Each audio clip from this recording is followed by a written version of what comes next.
Yo, c'est Noémie et aujourd'hui on se retrouve pour mon wrap-up du mois de mai. Comme d'habitude, on va d'abord faire un petit tour du côté des statistiques. Au mois de mai, j'ai lu 9 livres, j'en ai abandonné 1. Il y en a 5 sur les 9 que j'ai lus exclusivement en version audio, et en version papier, pardon.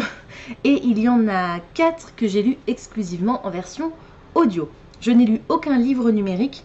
Malgré l'un des titres que j'avais sélectionné pour un livre au format numérique dans ma pile à lire, mais je reviendrai dessus le moment venu, j'ai lu un total de 3819 pages, c'est-à-dire approximativement 123 pages par jour, yes, pour une moyenne de 4 étoiles sur Goodreads, et j'ai intégré 14 livres à mes bibliothèques, dont 3 il me semble, que j'avais déjà lu. Et le premier livre que j'ai lu au mois de mai, c'est La princesse sans visage, le tome 1 des Royaumes immobiles d'Ariel Holzel. C'est un des finalistes du PLIB dans la catégorie jeunesse young adulte. Et il était dans ma pile à lire il était dans ma palle des cartes du mois de mai pour un livre de fantasy. Et je l'ai également lu parce que Ariel Holzel était présent aux Imaginales, et c'est d'ailleurs un des titres que j'ai intégré à ma bibliothèque au mois de mai, puisque je l'ai acheté à l'auteur aux Imaginales. Cette histoire, c'est une réécriture, une réinterprétation, un mélange des personnages et de l'univers de William Shakespeare dans sa pièce Le songe d'une nuit d'été. J'ai vérifié entre temps, c'est bien ça. Non, parce que je vous ai tourné du coup la vidéo Imaginale que vous verrez la semaine prochaine, et dans cette vidéo je dis Le songe d'une nuit d'automne, parce que vous verrez pourquoi.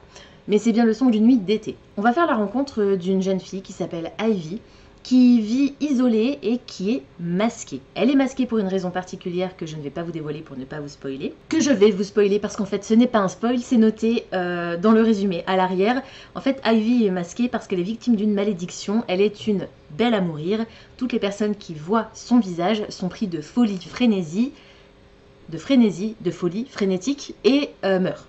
Les royaumes immobiles sont gouvernés par 4 souverains, chacun de ces souverains régnant sur une saison, sauf que le trône d'automne est vacant et les autres monarques ont besoin d'une 4e personne pour les aider à régner, parce que sinon le monde risque de s'écrouler.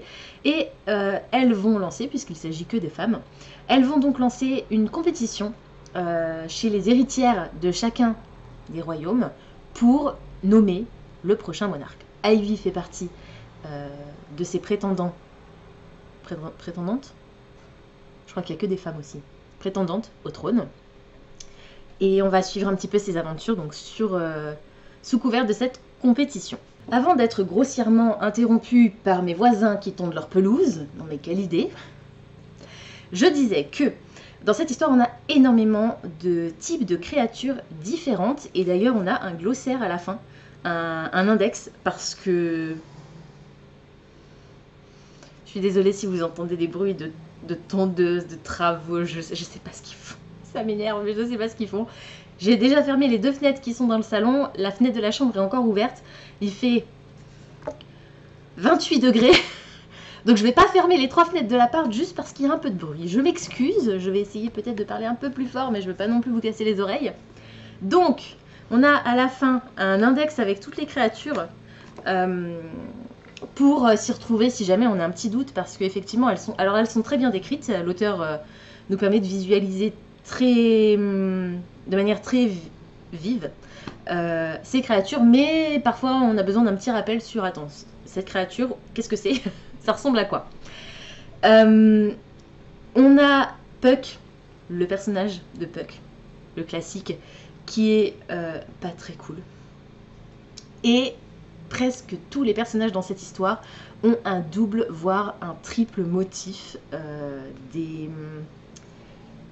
Ils retournent leur veste à une, voire à plusieurs fois dans l'histoire.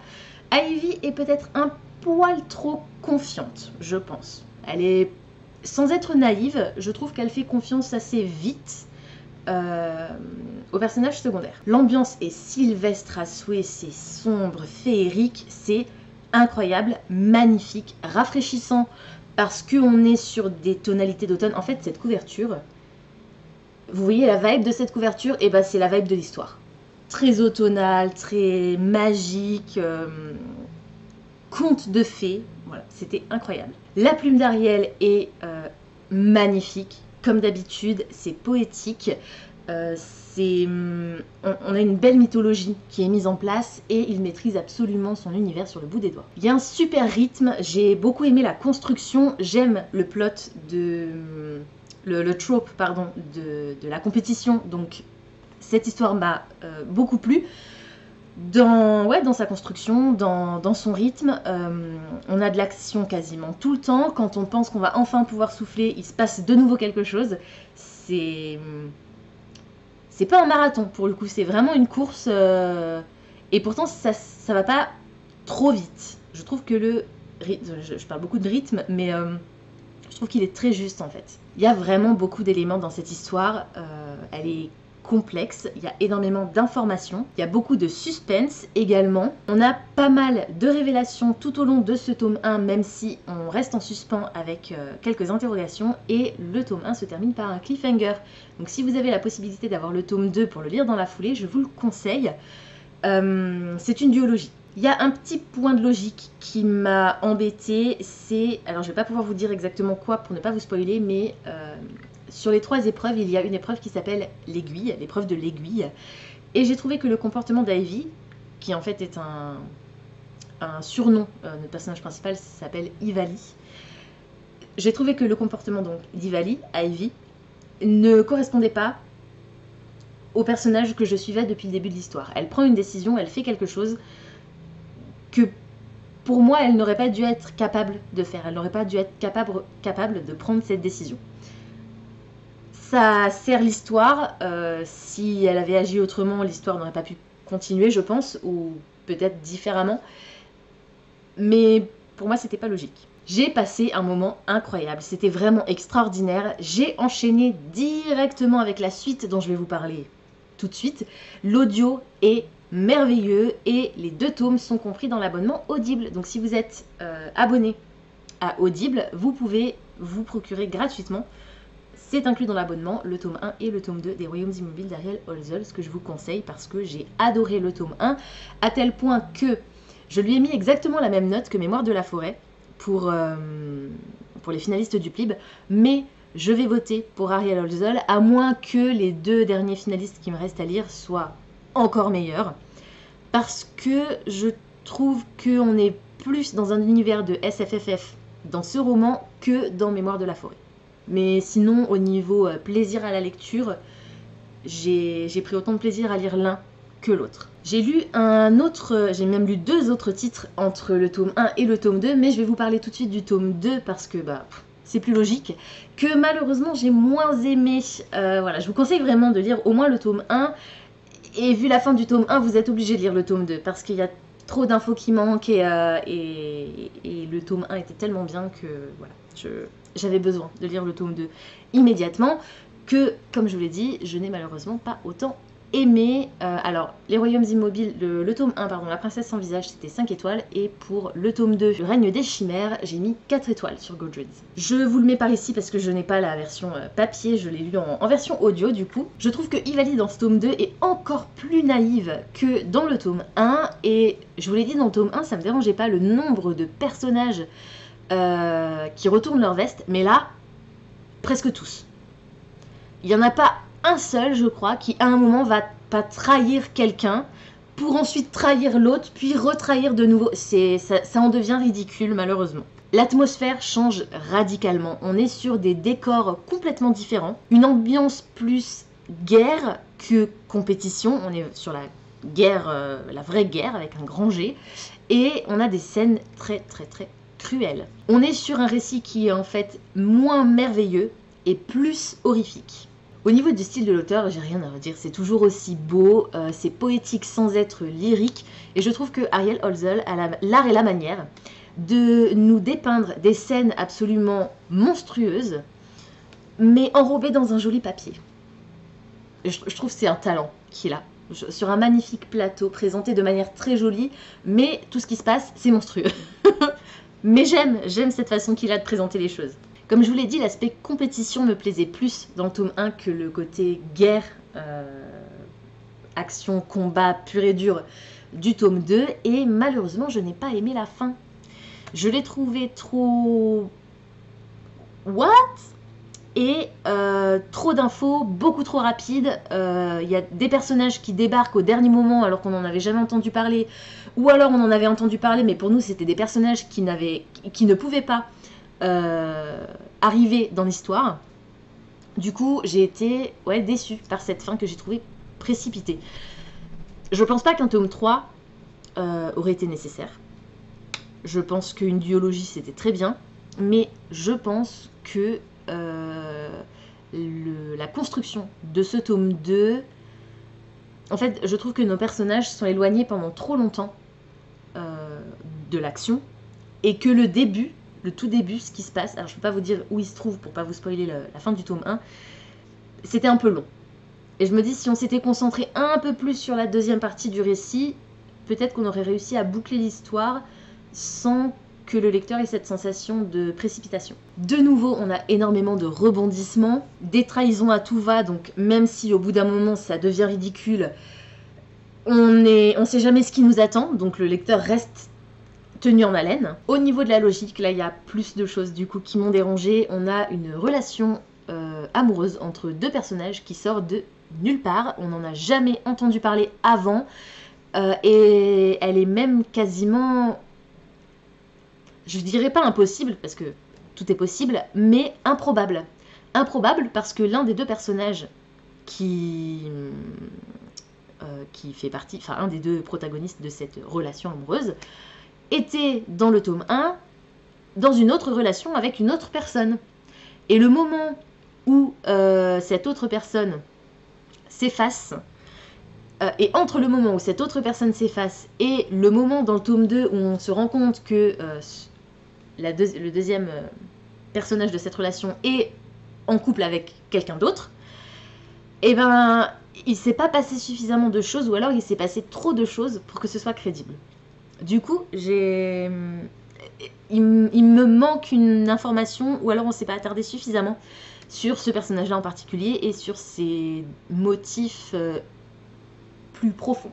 Comme je vous l'ai dit, cette fin pour moi c'est pas qu'elle a pas de sens, mais en fait elle a du sens, mais pas dans la façon dont l'auteur l'a rédigée, parce qu'elle est trop rapide. L'introduction de personnages qu'on n'attendait pas du tout à 3 pages de la fin, j'exagère, hein, c'est pas 3 pages de la fin, mais genre 1 ou 2 chapitres de la fin, et fin qui en fin de compte n'en est même pas une. Voilà, on est sur une fin pas vraiment ouverte, parce que l'auteur explique un petit peu comment les choses vont se dérouler, on a une idée de comment les choses vont se dérouler, mais on ne clôture pas l'histoire, il n'y a pas un point final à cette histoire. Et vous savez que moi je suis pas trop fin ouverte, c'est pas tellement mon truc. Je crois que le tome 2 est plus long. Je crois, j'en suis même quasiment sûre. Le tome 1 fait 386 pages et le tome 2 fait 462 pages. Donc on est à 80 pages de plus pour le tome 2. C'est une lecture qui est donc plus longue, que malheureusement au niveau du plaisir global à la lecture, je pense avoir moitié moins aimé, même si l'audio est toujours aussi incroyable. Il n'était pas dans ma palle des cartes. Pour le mois de mai, c'était un petit bonus que je me suis octroyé parce que j'avais tellement aimé le tome 1. Et comme il était disponible, autant clôturer tout de suite la duologie. Mais malheureusement, ça a été une petite déception. Du coup, je l'ai beaucoup aimé aussi. Hein. Enfin, je l'ai beaucoup aimé. Je l'ai apprécié aussi. Je lui ai mis 4 étoiles sur Goodreads. C'est une bonne note. C'est une très bonne note.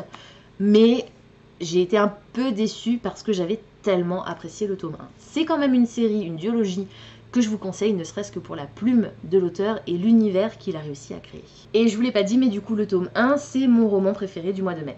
Et du coup, là, vous vous dites, quoi?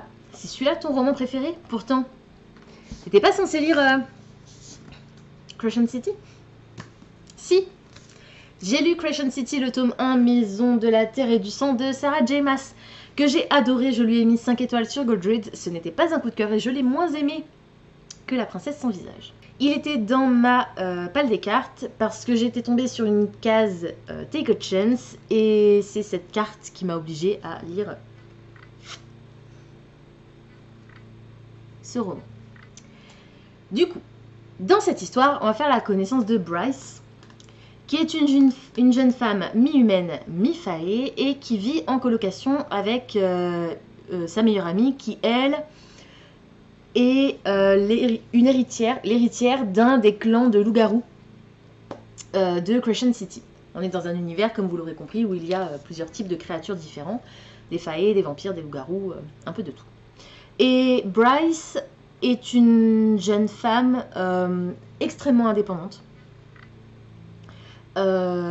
Fêtarde. Elle vit sa vie, elle travaille dans une galerie d'antiquités. Sa patronne, c'est une vraie peau de vache, mais au moins, elle apprécie plus ou moins son boulot. C'est surtout pour avoir de l'argent qu'elle fait ce travail et elle est extrêmement proche de sa meilleure amie.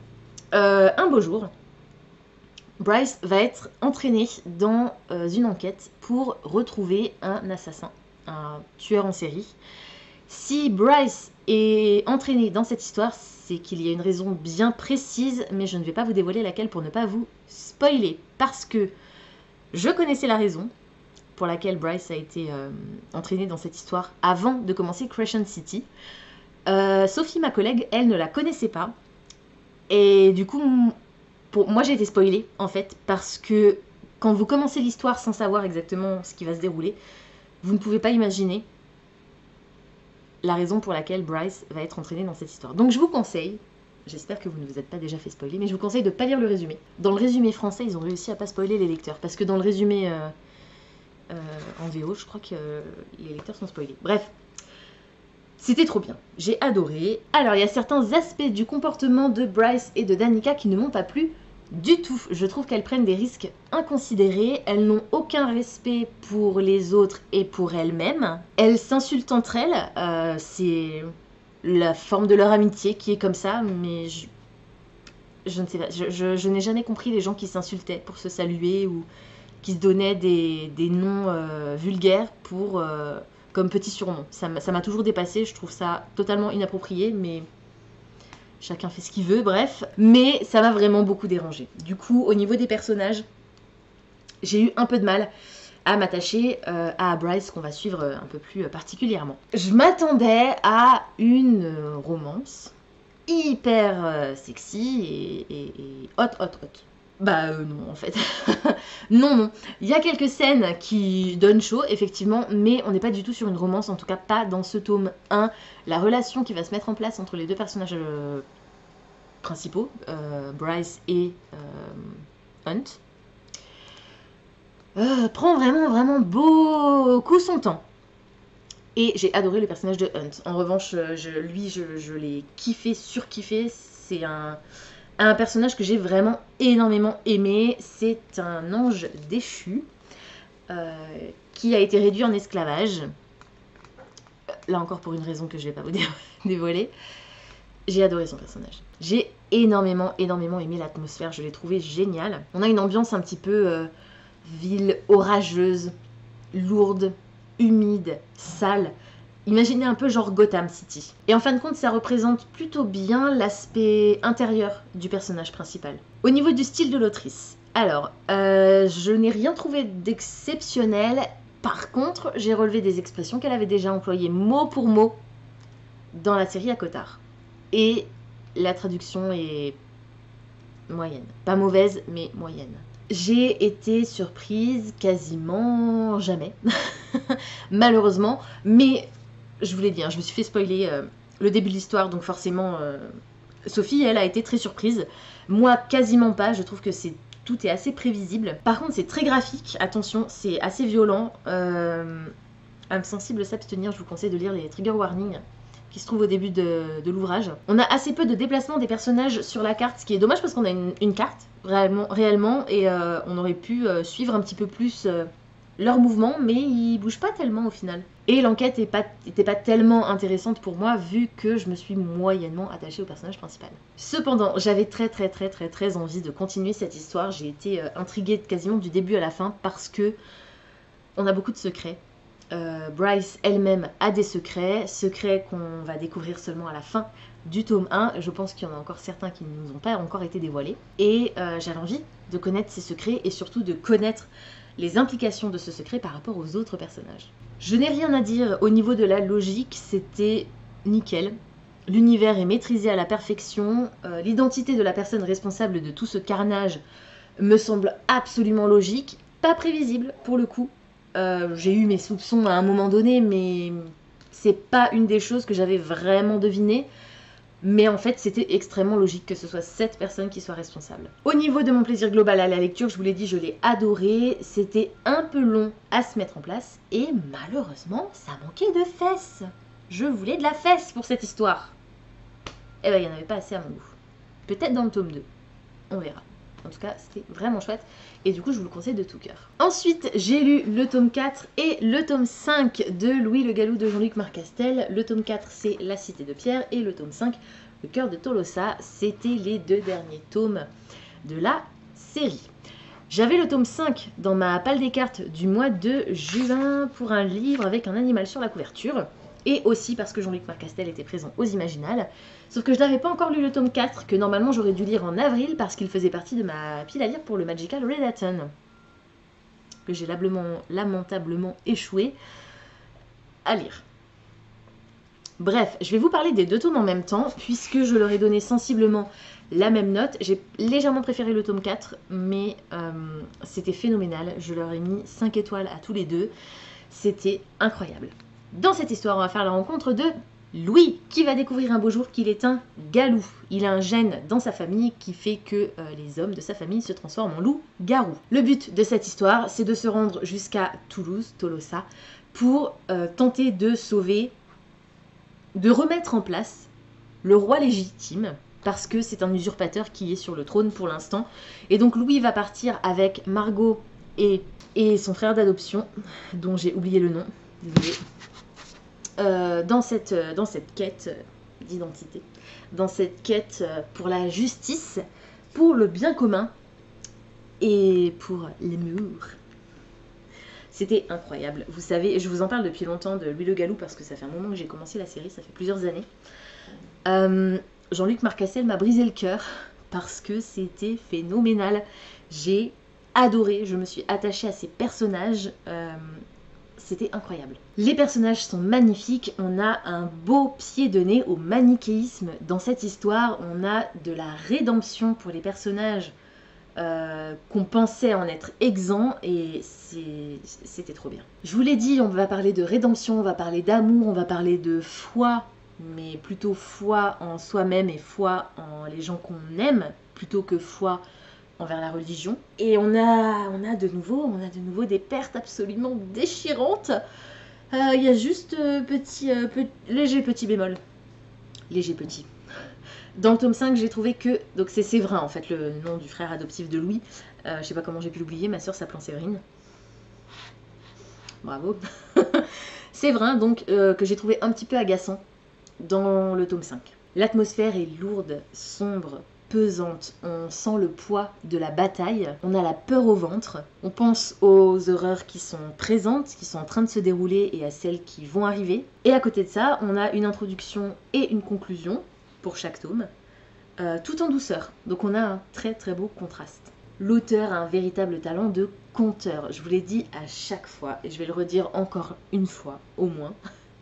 J'ai l'impression que Jean-Luc Marcastel est assis à côté de moi, et qu'il me raconte son histoire à l'oreille. On est au coin du feu, c'est hyper chaleureux, c'est vivant. On a une histoire médiévale avec un accent chantant du sud qui est incroyable. Pour le tome 4, donc je vais séparer un petit peu cette fois-ci, pour le tome 4, c'est la suite logique du parcours de nos héros, puisque à chaque nouveau tome, on se trouve dans un nouvel endroit. Donc on a de nouveaux décors, on découvre de nouveaux lieux, de nouveaux personnages. On a du suspense, on a des joies, on a des peines. Petit point, pas négatif, mais un peu moins, qui m'a un peu moins plu dans le tome 5, c'est que tout à coup, l'auteur décide d'introduire un élément qui n'apparaît dans aucun autre tome, auquel on ne s'attend du coup pas du tout, qui est... Je vais pas dire logique, mais sur le principe, ok. Ça me paraît pas déconnant, pourquoi pas. Mais dans la réalisation, ça arrive trop tard en fait. On découvre vraiment cet élément seulement dans le dernier tome. Et alors, le dernier tome est plus conséquent que les autres. Mais pour moi, c'est un peu trop tard parce que du coup, la résolution arrive bien trop vite. Comme je vous l'ai dit, j'ai un attachement profond pour ces personnages. Donc leurs douleurs ont été les miennes et c'était absolument tragique. Au niveau de la logique, il y a 2 petits points qui m'ont dérangé. 3 en fait, mais il y en a un que je vous ai déjà mentionné. Donc, pour le tome 4, on a le fait que Louis, depuis quasiment le tome 1, les gens lui donnent sans le vouloir des indices sur des éléments que du coup le lecteur a compris quasiment immédiatement. Et je trouve que lui aurait dû comprendre bien plus tôt les secrets qui l'entourent, la révélation des secrets qui l'entourent. Et pour le tome 5, on a un Love at First Sight, donc le coup de foudre immédiat, avant même d'avoir vu la personne, qui n'est pas du tout crédible, à mon sens, plus ce fameux élément là qui débarque d'on ne sait où et qui est résolu dans un seul volume, alors que la série en compte 5. Globalement, j'ai adoré. Ça va rester, je pense, une de mes séries chouchous, une de mes séries coup de cœur, et je vous conseille vraiment de la découvrir. Pas avant 12 ans, je dirais, parce qu'il y a quand même des choses assez graphiques. Plus on avance dans l'histoire, plus les détails de la mort de certains personnages sont nombreux. Du coup, voilà, visuellement, ça peut être un peu dur. Mais vraiment, je vous conseille de tout cœur cette histoire. Et j'ai hâte de découvrir d'autres titres de l'auteur qui pourraient être écrits dans ce style, parce que j'ai adoré. Et je pense que je m'en souviendrai longtemps. Donc vraiment... n'hésitez pas, lancez-vous sur cette série. Ensuite, j'ai lu Amberat, le tome 7 de Rebecca Keane de Cassandra O'Donnell. Il était dans ma palle des cartes pour une romance. C'est de la bitlit, donc il y a de la romance. Et je l'avais également mis dans ma palle des cartes parce que Cassandra O'Donnell était aux Imaginales. Donc j'ai emmené mon livre pour lui faire dédicacer. Voilà. C'était très cool de la rencontrer. Rebecca Keane, c'est une jeune femme qui s'est enfuie de là où elle vivait pour s'isoler aux États-Unis, au Canada, je ne sais plus. Sauf que elle va découvrir qu'elle s'est isolée, mais en fait elle continue à être entourée par le merveilleux, le fantastique, l'extraordinaire, parce que Rebecca est une sorcière. En partie. Elle est aussi en partie autre chose. Et elle va devenir shérif de cette communauté d'êtres fantastiques composée de loups-garous, de vampires, de chamans et d'autres métamorphes. C'est une série qui est bourrée d'humour, bourrée d'humour. Je commence à être fatiguée et j'ai chaud.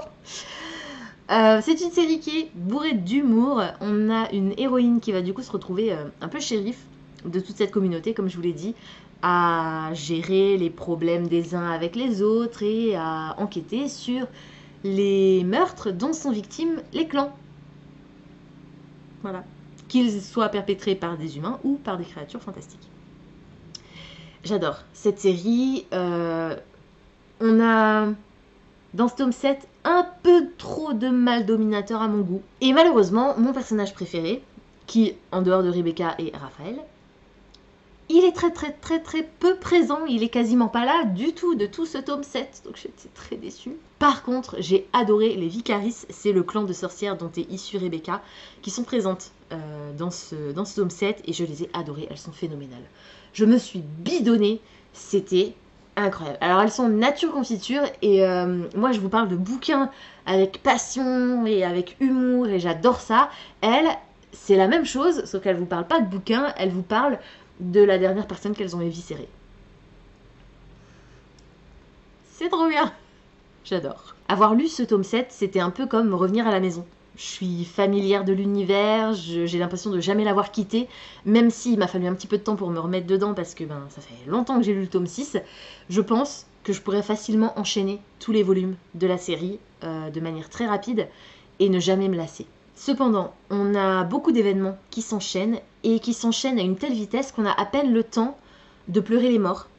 Et je peux vous dire que dans ce tome, il y a au moins une mort qui mériterait qu'on s'y attarde un peu plus. Et si on n'a pas le temps de pleurer les morts, on n'a malheureusement pas non plus vraiment le temps de se réjouir des victoires et heureusement que l'humour est présent du coup pour alléger un petit peu la situation. Au niveau du style de l'autrice, comme je vous l'ai dit, l'humour est présent, on a de belles relations qui sont décrites, de très belles scènes de combat, on a une tension sexuelle absolument incroyable, même si... Triangle amoureux. Et je n'aime pas le triangle amoureux dans cette histoire. Moi, je veux que Rebecca elle soit avec Raphaël. Point. À la ligne. C'est plus compliqué que ça.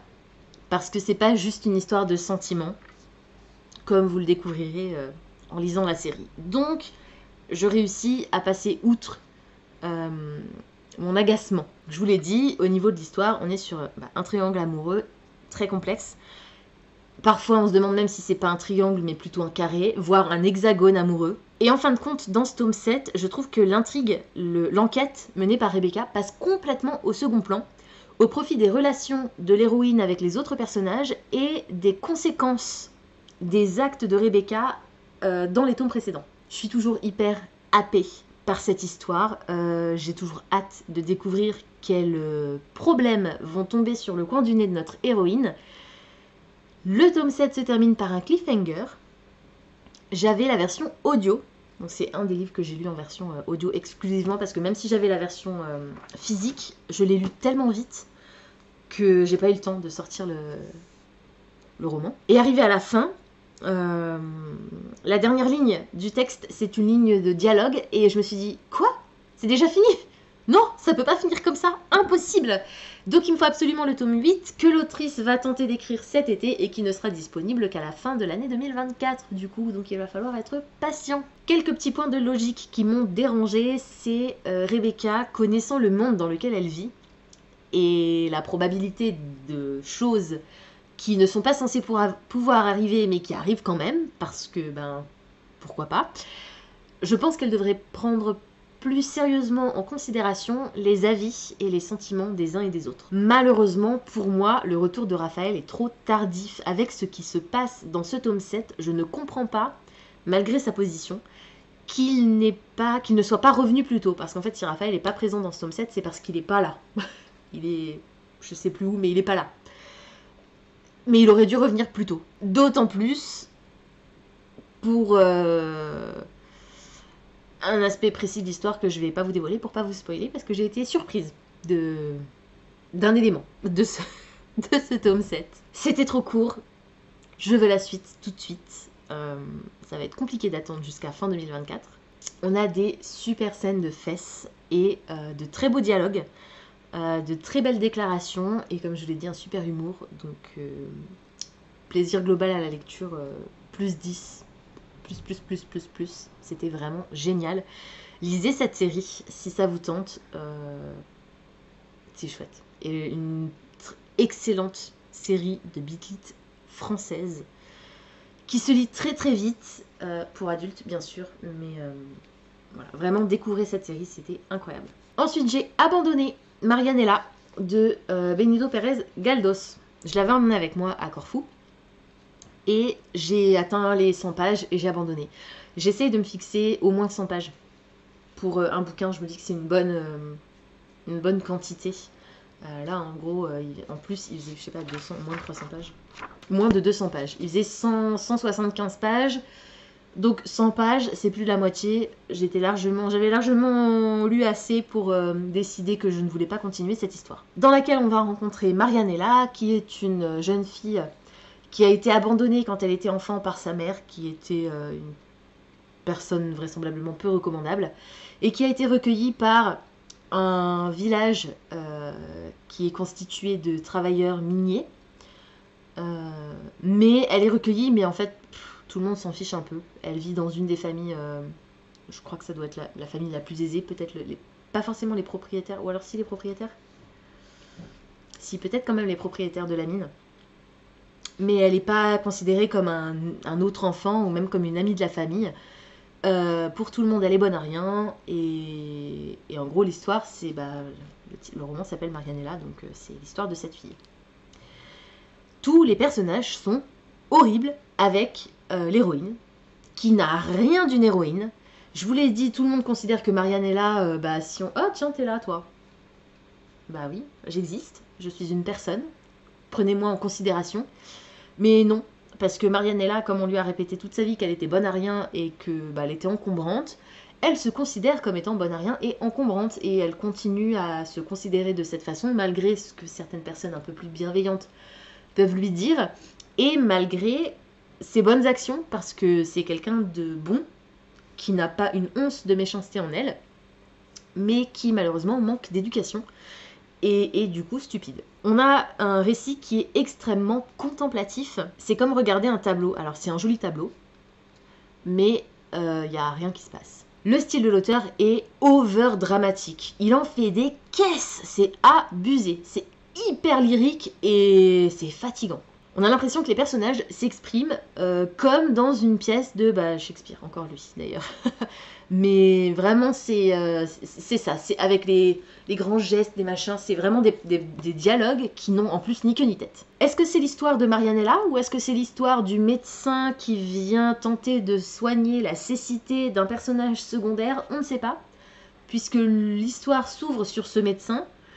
Ensuite, on a Marianella, mais il y a quand même toujours cette intrigue du médecin qui va tenter de soigner la cécité. Marianella est la personne qui aide le jeune homme qui est aveugle dans son quotidien. Mais du coup, lequel des trois est le personnage principal? Je serais incapable de vous le dire. On va dire que c'est Marianella parce que le roman porte son nom, mais c'est la seule raison qui fait que je pense que c'est elle le personnage principal. Et quoi qu'il en soit, je n'ai ressenti aucun intérêt, ni pour les uns, ni pour les autres. J'ai rien spécialement à vous dire sur la logique, j'ai pas relevé quelque chose de particulièrement illogique, mais c'est pas forcément le truc qui m'intéressait le plus dans cette histoire. Et j'ai pris absolument aucun plaisir à la lecture. Donc je l'ai abandonné et je ne note pas les livres que j'abandonne. Parce que je ne sais pas, peut-être que la fin serait exceptionnelle et que ça mériterait une meilleure note, mais j'avais pas envie. J'étais en vacances à Corfou, c'était trop bien.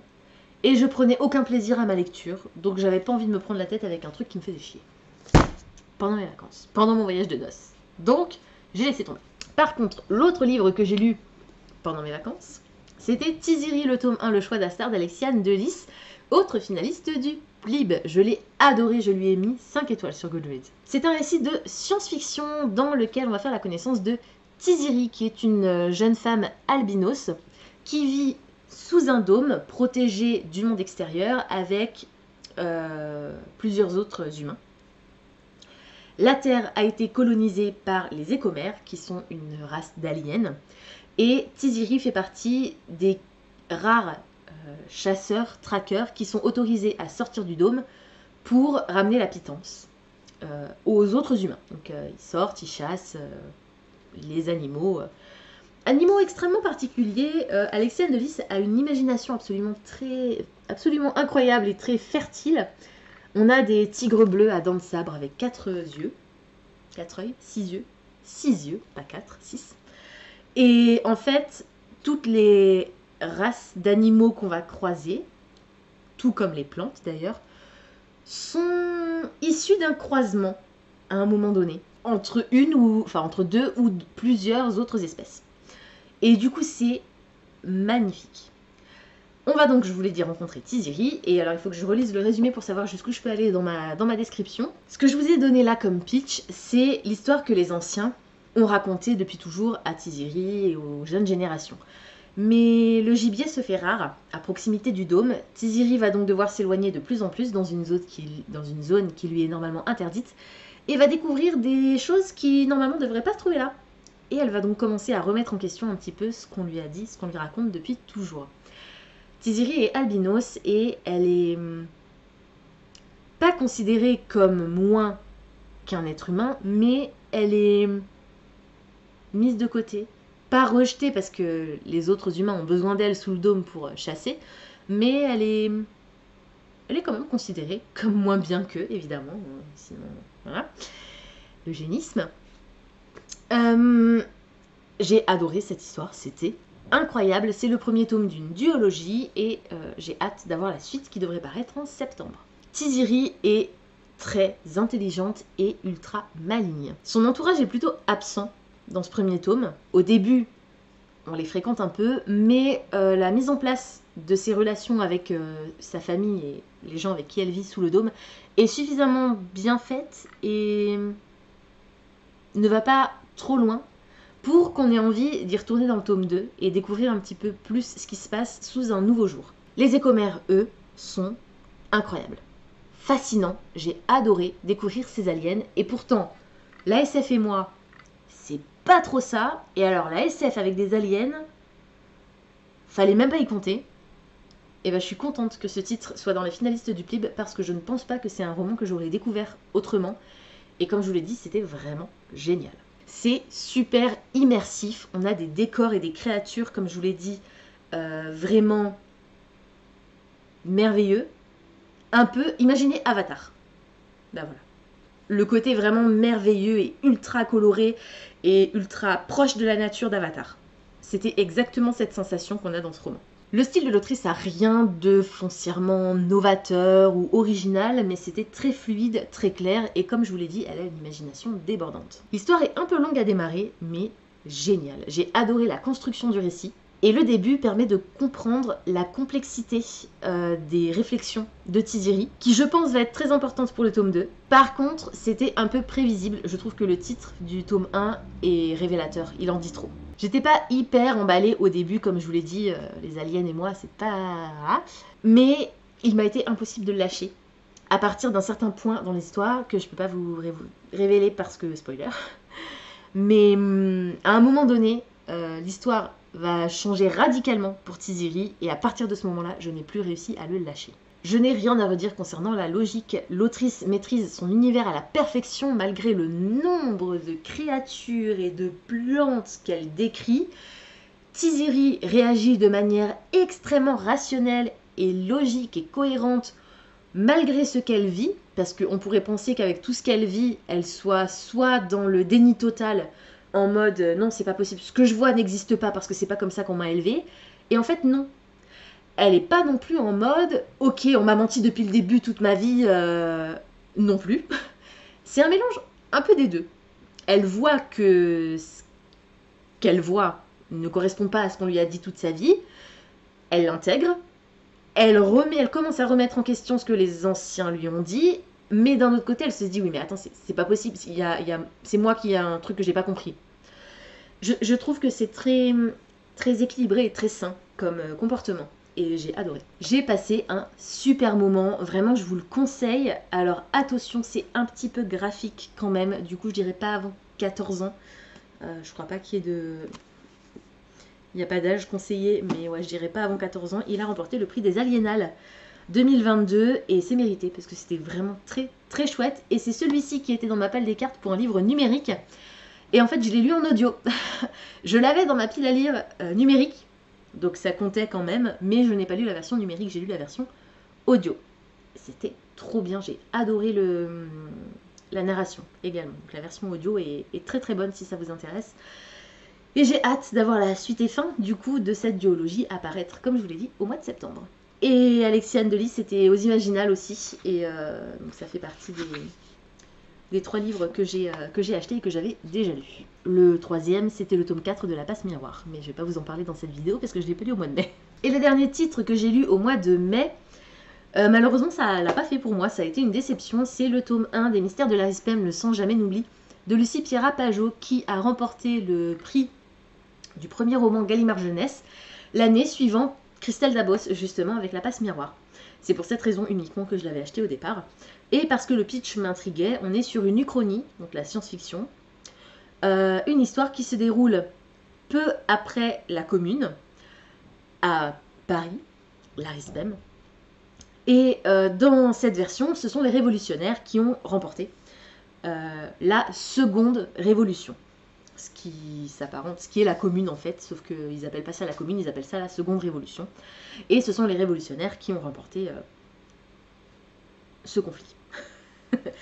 L'aristocratie n'existe plus, tout le monde est libre et égaux, les hommes et les femmes sont traités de la même manière, l'éducation est accessible à tous, il y a une présidente à la tête de Paris qui est devenue, de l'Arispem, pardon, alors Paris mais ça s'appelle l'Arispem, qui est devenue indépendante. L'Arispem est une cité-État qui ne fait plus partie de la France, qui est toujours au même endroit, mais qui ne fait plus partie de la France. Il y a l'Arispem et il y a la France.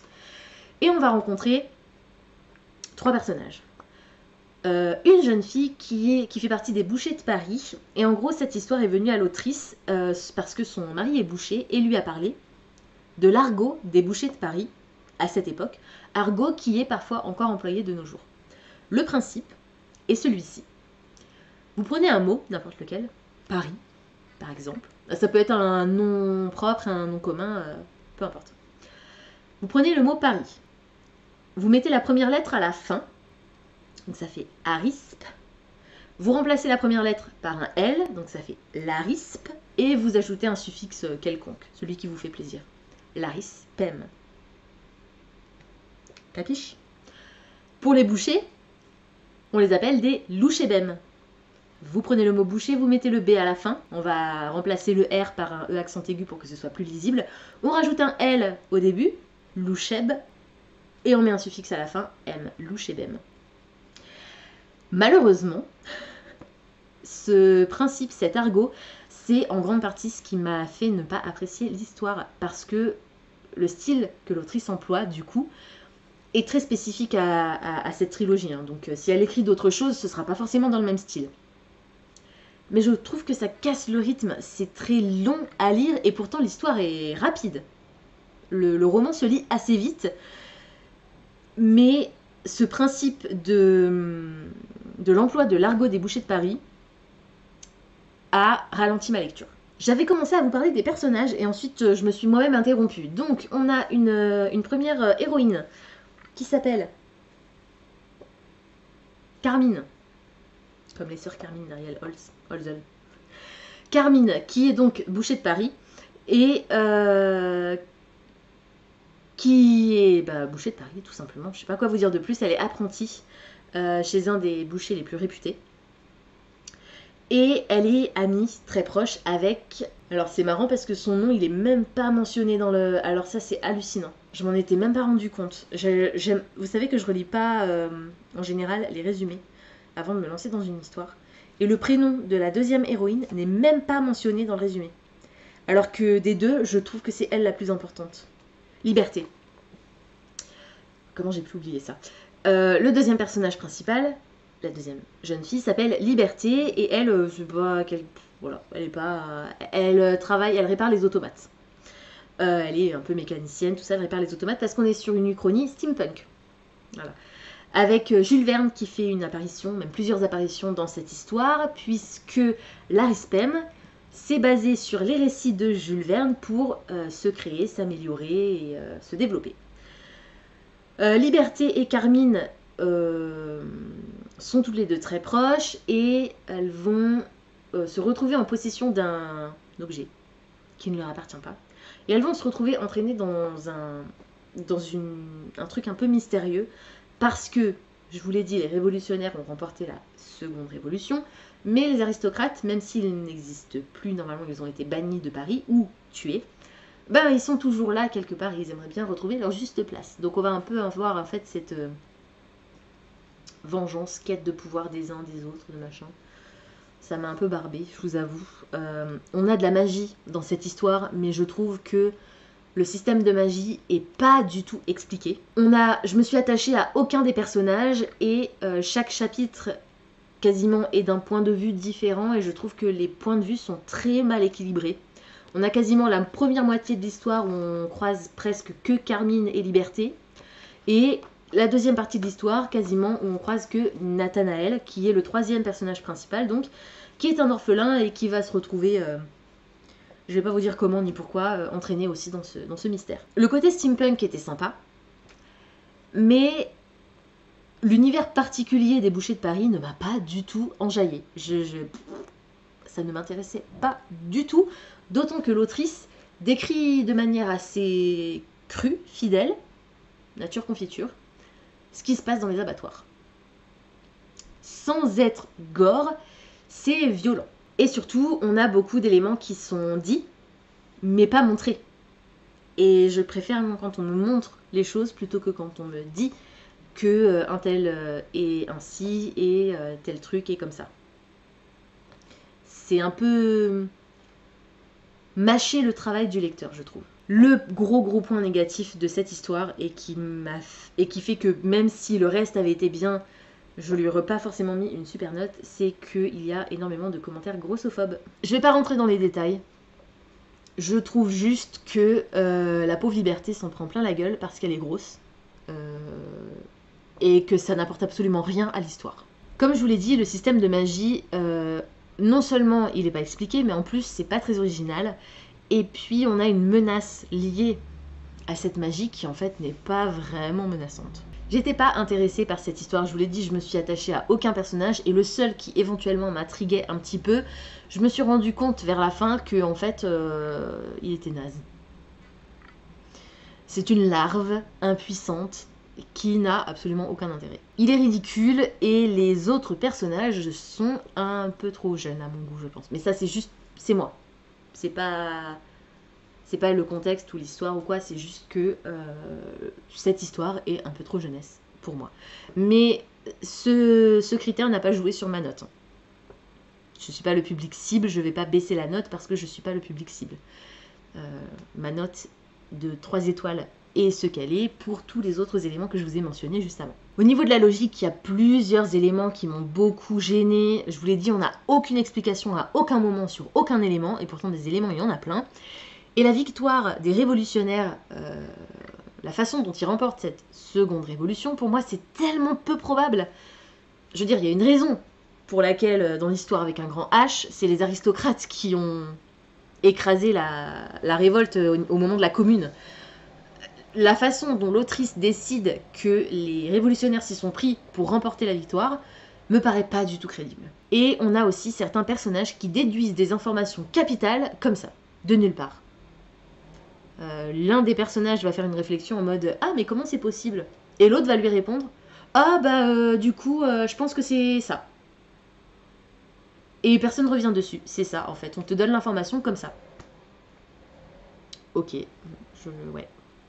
C'est trop facile. Comme je vous l'ai dit, c'était une lecture rapide. Le côté steampunk et historique était sympa. Malheureusement, il n'y avait rien de plus pour moi dans cette histoire. C'est donc une série que j'ai commencée, mais que je ne continuerai pas. Et il était dans ma palle des cartes du mois de mai parce que j'avais pioché une carte Welcome to Hell qui m'obligeait à lire mon roman le plus vieux, le livre que j'avais acheté il y a le plus longtemps dans ma pile à lire, et c'était celui-ci. Il faisait donc également partie des 12 livres qui doivent se détruire à la fin de l'année. Voilà, c'est tout pour aujourd'hui, j'espère que cette vidéo vous aura plu. Comme d'habitude, n'hésitez pas à me dire dans les commentaires si certains des titres que je vous ai présentés aujourd'hui vous intéressent, si vous les avez déjà lus et surtout ce que vous en avez pensé. N'hésitez pas également à me dire quels ont été les titres que vous avez lus ces dernières semaines. Au mois de mai, est-ce que vous avez eu de nouveaux coups de cœur? Est-ce que vous avez eu des abandons? Pensez à vous abonner à la chaîne, à liker et à partager cette vidéo, ça me fera toujours plaisir. Pensez également à activer la petite cloche des notifications qui vous permettra de savoir quand je poste du nouveau contenu. En attendant de vous retrouver, je vous souhaite d'excellentes lectures et je vous dis à très bientôt dans une prochaine vidéo. Ciao!